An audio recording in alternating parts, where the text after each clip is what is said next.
Hello friend, नमस्कार। मैं दिनेश शर्मा। आज आपको महिला बाल विकास की योजना, आईसीडीएस स्कीम, कुपोषण और गर्भावस्था के विषय में कुछ बताना चाहूँगा। ये जो मैं बता रहा हूँ आपको, सुपोषण कुंजी एक हमारे डिपार्टमेंट से छपती है, उससे मैं बता रहा हूँ आपको। ये हमारे विभाग की वेबसाइट है एक महिला बाल विकास की, www.esanchayika.in। इससे आपको बड़े आसानी से उपलब्ध हो जाएगी। तो ये कहाँ से आपको डाउनलोड करना है ये भी आपको मैं बता सकता हूँ। ये ई संचय का आपको यहाँ पे मिलेगी। आप जब नेट में लिखेंगे www.esanchayika.in तो इसमें ई लाइब्रेरी में आप IEC टूल यहाँ से देखेंगे तो यहाँ ये ऐसा खुलेगा। यहाँ से आप डाउनलोड करेंगे, 30 MB की है और यहाँ से आप उसको पढ़ सकते हैं बड़े आसानी से। ओके, हमारे विभाग की महिला बाल विकास 2 वेबसाइट है, www.mpwe.in, दूसरी है www.mpwct.nic.in। ये दोनों वेबसाइट में जब आप विजिट करेंगे तो यहाँ ढेर सारी योजनाएं हैं महिला बाल विकास की, जो आपको आसानी से उपलब्ध मिलेगी और बिल्कुल ऑथेंटिक जानकारी आपको मिल जाएगी। मैं आगे आईसीडीएस के बारे में बताना चाहूँगा। आईसीडीएस 2 अक्टूबर 1975 से काम चालू किया है और वर्तमान में चल रहा है। भारत में, पूरे भारत में आज आईसीडीएस लागू है। दुनिया का सबसे बड़ा कार्यक्रम है। मध्य प्रदेश में वर्तमान में 80,160 आंगनवाड़ी है और 12,070 मिनी आंगनवाड़ी है। तो टोटल ये आईसीडीएस 1975 चल रहा है, अभी तक रन कर रहा है। 0 से 6 वर्ष के शारीरिक विकास, मानसिक विकास, सामाजिक विकास और उनका दिमाग को विकसित करने के लिए विभाग ने आईसीडीएस खोला। खासकर मातृ मृत्यु दर, शिशु मृत्यु दर, कुपोषण और बीमारी से बचने के लिए विभाग खोला गया और लंबे समय से सफल रूप से ये काम कर रहा है और लोगों की सेवा कर रहा है। आईसीडीएस में के जो अभी लेटेस्ट आईसीडीएस मिशन के जो उद्देश्य हैं और घटक हैं, ये हैं घटक ये हैं इसके कि प्रारंभिक बाल्यावस्था देखभाल, शिक्षा का विकास, देखभाल एवं पोषण परामर्श, स्वास्थ्य सेवाएं, सामुदायिक सेवा। स्वास्थ्य सेवाएं में टीकाकरण और सूक्ष्म पोषक तत्वों का संपोषण है। सामुदायिक गतिशीलता में जागरूकता फैलाना और आईईसी के प्रोग्राम चलाना है। प्रारंभिक बाल्यावस्था देखभाल के लिए ECCE की पॉलिसी भी भारत सरकार ने बनाई है। 2013 में ECCE पॉलिसी बनाई है, early childhood care and education. ये पॉलिसी 2013 में बनी है और ECCE की काउंसिल भी बन रही है। इसी के तहत 3 वर्ष से 6 वर्ष के बच्चों को जो प्रॉपर तरीके से स्कूल पूर्व शिक्षा दी जाती है, जिसको अनौपचारिक शिक्षा बोलते हैं, शाला पूर्व शिक्षा दी जाती है। तो ये काम भी डिपार्टमेंट बहुत बेहतर तरीके से अभी कर रहा है। इसे बोलते हैं ECCE, early childhood care and education. इसका फुल फॉर्म भी आपको पता होना चाहिए कि इसका फुल फॉर्म क्या होता है। ओके, नेक्स्ट है कुपोषण। कुपोषण आप बताएंगे आपको कुपोषण क्या होता है। सामान्यतः कुपोषण वो होता है कि यदि कोई बच्चा को जो पोषक भोजन के घटक होते हैं, पोषक तत्वों की यदि प्रॉपर नहीं मिले, किसी तरीके बच्चे को बहुत अच्छा सा भोजन ना मिले, किसी गर्भवती माँ को बहुत अच्छे से भोजन ना मिले, तो वो या तो एनीमिक हो जाएगी और जो बच्चा है वो कुपोषित हो जाएगा। ठीक है, ऐसे बच्चे जो है विभाग में उनके केयर करने के लिए विभाग बना है। तो कुपोषण 3 प्रकार का होता है। एक तो कम वजन का कुपोषण, दूसरा वेस्टिंग दुबलापन लंबाई / ऊंचाई के अनुपात में, तीसरा स्टंटिंग होता है ठिगनापन। तो आपको कम वजन याद रखना पड़ेगा, दुबलापन, ठिगनापन। तो कुपोषण की जो पहचान होती है वो 2-3 तरीके से होती है। एक तो उसका कम वजन के हिसाब से होता है, वजन के हिसाब से होता है। ठीक है, एक तो उसका वजन। तो ये कुपोषण का जो निकालने के तरीके हैं, कम वजन, वेस्टिंग और स्टंटिंग 3 है। ये आपको देखना होगा और ये किताब से आप पढ़ सकोगे। सामान्यतः जो बच्चे का विकास है 0 से 2 वर्ष तक, 2 वर्ष के बच्चे का 80% विकास हो जाता है। जैसे ही कोई माता गर्भ धारण करती है और वहां से लेके बच्चे के जन्म के 2 वर्ष के बाद के 1000 दिन, ऐसे 1000 दिन बहुत इंपॉर्टेंट होते हैं। तो 1000 दिन के बारे में और आपको डिटेल बताएगा। और विभाग बच्चों को 6 मास के बच्चों को केवल माँ का दूध पिलाना, स्तनपान के लिए और अच्छे पोषण आहार के खाने के लिए भी आगे बात करता है। NIN का एक सर्वे हुआ था 2010 में, वो उसके सर्वे के अनुसार 51.9% बच्चे सामान्य से कम वजन तथा 19.8% बच्चे अति कम वजन के थे। तो इस प्रकार से जो 8.3% बच्चे गंभीर कुपोषित श्रेणी के थे। तो विभाग ने इनके लिए, इनकी चिंता के लिए सुपोषण अभियान चालू किया और इसका कार्यक्रम अभी चल रहा है। आगे और बताता हूं। आगे आपको कुपोषण पे एक जो डिपार्टमेंट काम कर रहा है, क्या खासकर डिपार्टमेंट बच्चों का वजन लेके कुपोषण की पहचान करता है। तो क्या तरीका है कुपोषण की वजन पहचान का। एक तो बच्चे का वजन लेके उसका वजन देखा जाता है और उसके लिए तरीके होते हैं, MUAC टेप और वृद्धि चार्ट होती है, मातृ सुरक्षा कार्ड होता है। तो आगे और कुपोषण मैं बताऊंगा कि उसके क्या क्या टूल होते हैं, किस तरीके से बच्चे का जो है वजन प्रॉपर तरीके से लिया जाता है। पोषक तत्वों का महत्व। विभाग में पोषक तत्वों के महत्व बताने के लिए बहुत सारा योजना चल रहा है, पूरा अमला चल रहा है। आपके पाठ्यक्रम में है 2 प्रकार की चीजें, एक तो न्यूट्रिशन के बारे में लिखा है, तो उसमें बृहद पोषक तत्व, मैक्रोन्यूट्रिएंट और सूक्ष्म पोषक तत्व। जो बृहद या स्थूल भाषा लिखा रहती है, स्थूल का मतलब होता है आपके शरीरों को जो प्रोटीन चाहिए, कार्बोहाइड्रेट चाहिए, वसा चाहिए, वो ज्यादा मात्रा में चाहिए। लेकिन सूक्ष्म पोषक तत्व कम मात्रा में चाहिए, जिसे माइक्रोन्यूट्रिएंट कहते हैं, जैसे विटामिन ए। तो जो विटामिन होते हैं आपको कम मात्रा में चाहिए होती है, इसकी पूर्ति के लिए भी आपको बहुत अच्छे से भोजन करना होता है। कुपोषण पे और थोड़ा चर्चा करते हैं। जन्म से लेकर मृत्यु तक हमारे शरीर को प्रतिदिन कार्यों के लिए, शरीर के बढ़ने और रखरखाव के लिए, रोगों से बचाव के लिए ऊर्जा की जरूरत होती है। यदि ऊर्जा या पोषक तत्व नहीं मिले तो कुपोषण हो जाते हैं। बच्चों में कुपोषण का कारण सामान्यतः होता है जन्म के तुरंत बाद बच्चों को माँ का पीला गाढ़ा दूध, सीख या कोलेस्ट्रम ना देना। ये कोलेस्ट्रम जो होता है, कोलेस्ट्रम की आप लोग नेट पे बहुत अच्छे से बात कीजिए कि कोलेस्ट्रम में क्या क्या कंटेंट होता है, ये भी पूछा जाता है। 6 माह तक केवल स्तनपान और उचित पोषण आहार, बार बार दस्त लगने से बचाना। महिलाओं में भी कुपोषण होता है, किशोरी बालिकाएं एनीमिक हो जाती है, उसके लिए हम आयरन टैबलेट देते हैं उसको। तो आयरन टैबलेट में क्या कंटेंट होते हैं, वो कंटेंट आपको याद रखना पड़ेगा।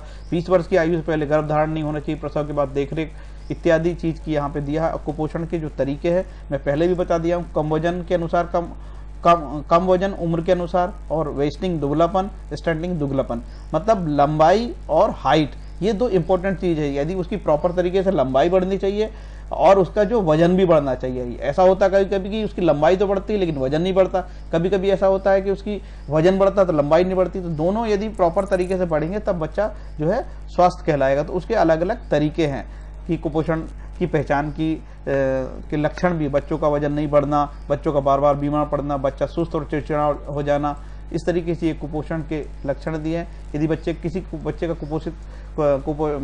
कुपोषित बच्चे का यदि विकास नहीं होता तो उसका शारीरिक, मानसिक, सामाजिक सभी प्रकार का विकास रुक जाता है। वृद्धि निगरानी विभाग, महिला बाल विकास क्षमता वृद्धि निगरानी करता है। बच्चों को पहले तो वजन लेता है, वजन लेने के बाद देखता है, निगरानी करता है, मॉनिटरिंग करता है कि बच्चे का वजन बढ़ रहा है कि नहीं बढ़ रहा। यदि बच्चे का वजन बढ़ रहा है तो बहुत बेहतर है बच्चा, और नहीं बढ़ रहा तो चिंता की बात। उसके लिए ग्रोथ चार्ट हमारे यहाँ होते हैं। तो सामान्यतः आपसे परीक्षा में पूछा जाता है जन्म से 6 माह तक के बच्चे का वजन कितना होना चाहिए, 6 से 800 ग्राम होना चाहिए। 7 माह से 12 माह तक का वजन कितना होना चाहिए, वजन में मासिक वृद्धि कितनी होती है, ये पूछ रहा है कि जन्म से 6 माह तक माह में कितनी वृद्धि होनी चाहिए। तो 6 से 800 ग्राम उसका वजन होना चाहिए। और 7 माह से 12 माह तक 300 से 400 ग्राम प्रति माह वजन बढ़ना चाहिए। 1 वर्ष से 3 वर्ष के बीच में 200 ग्राम प्रति माह बढ़ना चाहिए। 3 से 6 वर्ष तक में 1200 ग्राम प्रति माह बढ़ना चाहिए। तो कितने बच्चे का वजन कैसे बढ़ता है ये भी एग्जाम में आता है, ये भी आपके काम के लिए एक महत्वपूर्ण फैक्टर है। बच्चे का जब जन्म होता है तो उसका 2 किलो 500 ग्राम वजन होना चाहिए। यदि उससे कम वजन होता है तो वो बच्चा कमजोर और कुपोषित बच्चा कहलाएगा। और ऐसी डिलीवरी जो सामान्यतः गर्भावस्था में कहा गया है कि उसकी जो 280 दिन इंपॉर्टेंट होते हैं, ठीक है। यदि 9 माह से बच्चा पहले पैदा हो जाए, 8 माह में पैदा हो जाए, 7 माह में हो जाए तो प्री टर्म उसकी डिलीवरी कहलाएगी। और प्री टर्म जब डिलीवरी होती है तो उसको LBW होता है, लो बर्थ वेट बच्चा पैदा होता है। कम वजन का जो बच्चा पैदा होता है उसको लो बर्थ वेट कहते हैं, जो कुपोषित कहलाता है। ये डिपार्टमेंट में ग्रोथ चार्ट होता है, इससे मॉनिटरिंग की जाती है। और ये एक और तरीका होता है MUC टेप।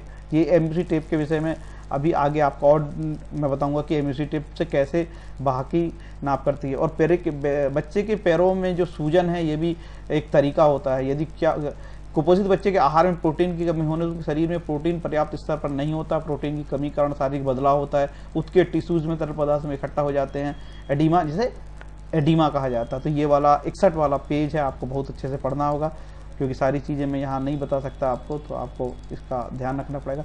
मैंने जीवन चक्र के प्रथम 1000 दिवस ये बहुत अच्छे से आपको पढ़ना पड़ेगा कि गर्भावस्था काल के दौरान होने वाली देखभाल। 9 माह गुणा 30 दिन बराबर 270 दिन, और 365 दिन मतलब 2 साल, ऐसे 1000 दिन, मतलब जैसे माता ने गर्भ धारण किया और बच्चे के जन्म के 2 साल तक, ऐसे 1000 दिवस बहुत इंपॉर्टेंट होते हैं। क्योंकि 2 साल के अंदर ही बच्चे का पूरा जो है शारीरिक विकास, मानसिक शारीरिक विकास बहुत तेजी से बढ़ता है। तो ये इसलिए बहुत जरूरी होता है। और गर्भावस्था के दौरान क्या क्या सावधानी आपको रखना चाहिए, इसकी भी यहाँ पे बहुत अच्छी डिटेल दी है। तो ये पूरा का पूरा टॉपिक आपके लिए इम्पोर्टेंट होगा। और गर्भवती और शिशुवती की देखभाल, ठीक है। गर्भावस्था के दौरान आपको जो होता है 4 बार चेकअप कराना होता है, एंटीनेटल चेकअप 4 बार होते हैं। ये पूरी डिटेल इसमें दी हुई कितने बार होते हैं और कितना वजन बढ़ना चाहिए गर्भावस्था के दौरान। कम से कम 10 से 12 किलो वजन बढ़ना चाहिए। यदि क्रिटिकल हो जाता है या कुछ प्रॉब्लम हो जाती है गर्भवती महिला के शीघ्र पंजीयन, गर्भावस्था की नियमित जांच, गर्भावस्था के दौरान वजन वृद्धि, कोई भी महिला के गर्भावस्था के दौरान वजन कितना बढ़ना चाहिए 10 से 12 किलो। और भी अंदर डिटेल दिया है कि प्रथम तिमाही में कितना बढ़ना चाहिए 1 से 2 किलो, दूसरे क्वार्टर में कितना बढ़ना चाहिए 500 ग्राम प्रति सप्ताह, और तृतीय क्वार्टर में कितना बढ़ना चाहिए 7 से 9 माह के बीच में 500 ग्राम प्रति सप्ताह, कुल 5 से 6 किलोग्राम। ओके, इस तरीके से इसमें दिया है। आयरन फॉलिक एसिड की भी डिटेल आपको इसमें दी है। आयरन फॉलिक एसिड गर्भवती माताओं के लिए बहुत जरूरी होती है। यदि कोई माता यदि 10 ग्राम से कम है उसका हीमोग्लोबिन, तो वो एनीमिक की श्रेणी में आ सकती है या क्रिटिकल कहलाती है, खतरा उसको हो सकता है। तो सामान्यतः 12 या 13 ग्राम उसका हीमोग्लोबिन होना चाहिए। यदि वो 7 ग्राम हो जाती है तो वो सीवियर क्रिटिकल प्रेगनेंसी में आ जाता है और उसमें उसको बहुत केयर करना पड़ता है। तो उसकी गर्भवती माताओं को जो है आयरन की टैबलेट खिलाना चाहिए ये, और उसका नियमित वजन लेना चाहिए। ये सब केयर उसको बहुत जरूरी होती है और बहुत बेहतरीन पौष्टिक आहार खिलाना चाहिए। गर्भावस्था में खतरे और बचाव, उसके क्या क्या खतरे हो सकते हैं, प्रसव के पूर्व खतरे के लक्षण, मातृ शिशु सुरक्षा कार्ड, और ये जो खतरे के लक्षण है मिर्गी, दौरे, बेहोशी हालत, ये आपको अच्छे से स्टडी करनी पड़ेगी। ये आपके एग्जाम का भाग है।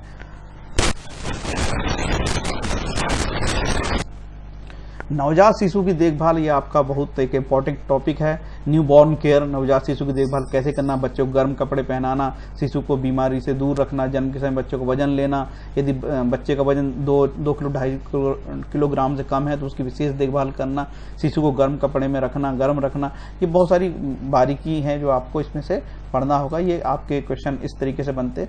एक और स्पेशल है कंगारू मदर केयर, बच्चों को कैसे रखना, दोनों स्तनों के बीच में चिपका के रखना। उसका आप यदि KMC लिखेंगे, कंगारू मदर केयर आप लिखेंगे नेट पे, तो और उसको इमेज में क्लिक करोगे तो पूरे तरीके से आपको पता लग जाएगा वो कैसे कंगारू केयर होता है। कंगारू केयर वाला क्वेश्चन आपसे पूछता है तो इस पे आपको और स्टडी आपको बढ़ानी होगी। कंगारू केयर होती क्या है, बच्चों की देखरेख कैसे प्रॉपर की जाती है। स्तनपान का महत्व, स्तनपान बहुत जरूरी होता है। उसमें खासकर जो 6 माह तक स्तनपान की बात की है, और विभाग जो है स्तनपान चलाने के लिए 1 से 7 अगस्त तक विश्व स्तनपान सप्ताह भी मनाता है। और उसका जो नवजात शिशुओं को जो पहले या दूसरे दिन तीसरे दिन जो कोलेस्ट्रम निकलता है बहुत इंपॉर्टेंट होता है, उसको विटामिन ए या अमृत बोलते हैं, और उसमें प्रोटीन, ऊर्जा, वसा, विटामिन सब होता है। तो ये कोलेस्ट्रम के बारे में आपको बहुत अच्छे से पढ़ना होगा। जो मैं टर्म बोल रहा हूं उसको याद रखना पड़ेगा, और उसको आप नेट पे या आपके पास जो भी लिटरेचर है उससे आपको बहुत अच्छे से देखना पड़ेगा। और स्तनपान कराने के तरीके और ये पूरा डायग्राम से यहाँ दिया हुआ है, तो ये भी पूछा जा सकता है, तो आपको इसकी भी तैयारी बहुत अच्छे से करना पड़ेगा। डिपार्टमेंट गर्भवती माताओं को और बच्चों को क्या देता है, किस प्रकार का डाइट देता है, वो इसमें दिया हुआ है इस बुक में।